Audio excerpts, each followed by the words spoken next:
Sebabkan detik mati, kemudian penghisap udara yang ada dekat dalam mati, orang sesak dekat dalam, akhirnya berebut nak keluar ya.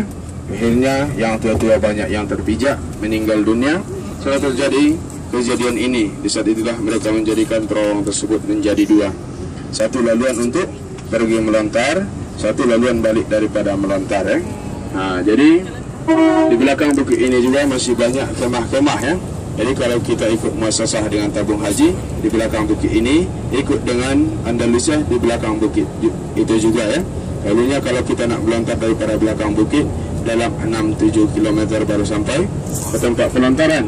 Akan tetapi sekarang kerajaan Arab Saudi, mereka dah buat terowong selepas bukit ini, sehingga kita tak payah jalan dari depan. Kita ikut belakang sampai terus ke tempat pelontaran ya. Mereka terdekat. Sekarang kurang lebih 3 km ya, dah boleh sampai. Para tamu Allah dan tetamu Rasulullah Subhanahu wa taala. Jadi itulah semuanya mereka permudah. Akan tetapi inilah salah satu tanda hari kiamat dah dekat. Yang mana? Coba tengok dulu sebelah kanan. Sebelah kanan. Coba tengok di bawah ujung sana. Dekat sanalah, itu daripada Andalusia sendiri ya, di bawah sana. Jadi mereka buat terowong-terowong ini adalah salah satu tanda bahawa hari kiamat dah dekat. Kenapa? Karena Allah dah mengatakan nantinya semua bukit-bukit akan berlubang. Akan berlubang. Maksud berlubang di sini, inilah yang kita lihat. Inilah yang kita lihat sekarang, penuh dengan terowong penuh dengan terowong. Para tamu Allah dan tetamu Rasulullah Subhanahu wa taala. Jadi sekarang kita kembali lagi ke Arafah. Kita akan ceritakan sedikit tentang yaitu haji wada daripada Rasulullah sallallahu alaihi wasallam ini ya. Jadi itulah para sahabat merasa gembira karena perjuangan mereka pada hari itu dah sempurna. Akan tetapi sahabat Abu Bakar Siddiq, dia meneteskan air mata. Abu Bakar meneteskan air mata ketika Rasulullah membacakan ayat suci tersebut. Sehingga para sahabat melihat, wahai Abu Bakar, kenapa engkau menangis? Bukankah sepatutnya hari ini adalah hari bahagia bagi kita? Bukankah sepatutnya hari ini hari gembira bagi kita? Karena perjuangan yang sangat sakit selama ini dah berakhir pada waktu ini juga. Pada saat ini juga, kata para sahabat kepada Abu Bakar. Abu Bakar menjawab, wahai para sahabatku, coba kalian tengok, onta Rasulullah sendiri meneteskan air mata. Yang mana ketika Rasulullah mengucapkan ayat ini, onta Rasulullah memang menangis. Onta Rasulullah meneteskan air mata.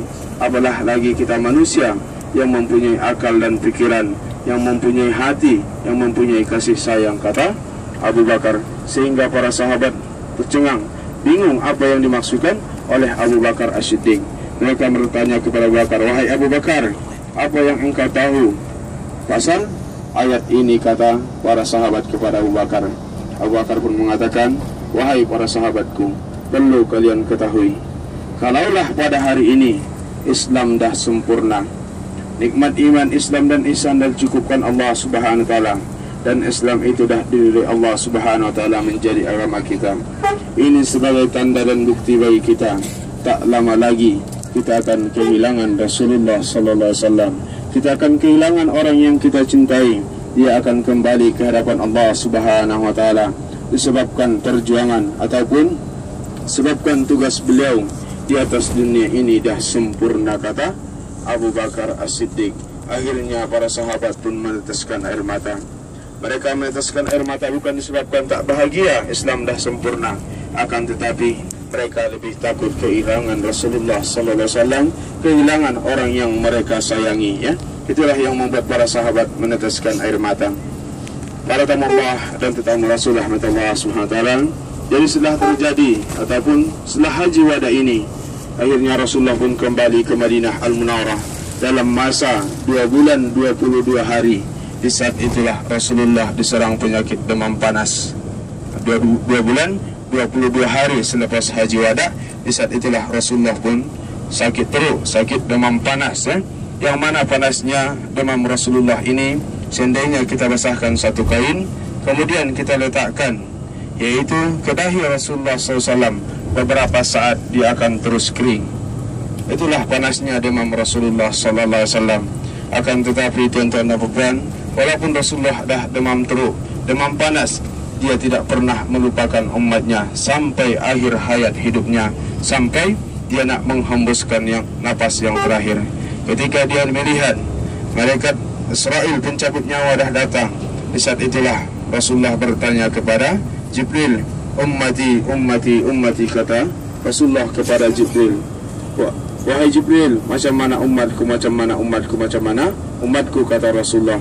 Sehingga Jibril pun mengatakan, kalaulah umatmu benar-benar bertaubat, meminta ampun kepada Allah Subhanahu wa ta'ala, maka Allah Subhanahu wa ta'ala akan mengampunkan dosa-dosa mereka, kata malaikat Jibril.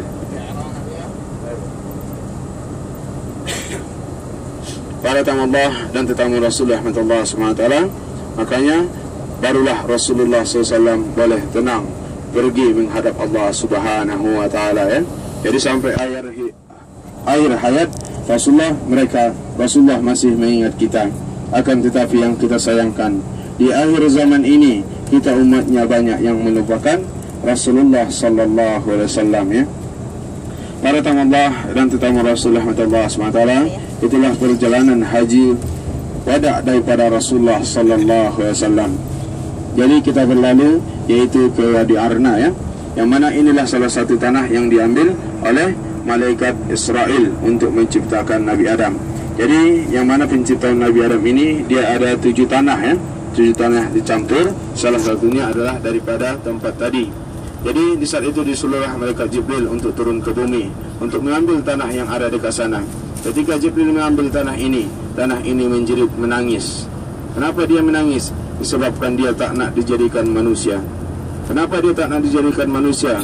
Karena manusia itu nantinya akan banyak dosa, akan berbuat maksiat di atas dunia. Dia akan membuat kerusakan, begitu juga dia akan menumpahkan darah di atas dunia ini. Jadi itulah dia menjerit, menangis, meminta agar dirinya dilepaskan. Disebabkan rasa iba, Jibril pun melepaskan tanah tersebut.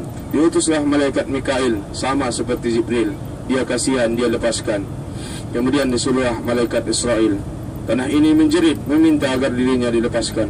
Akan tetapi tangisan ini dijawab dengan suara yang keras di saat itu.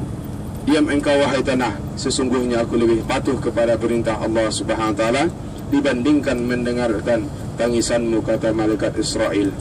Malaikat Israel kepada tanah tersebut. Akhirnya tanah tersebut terdiam.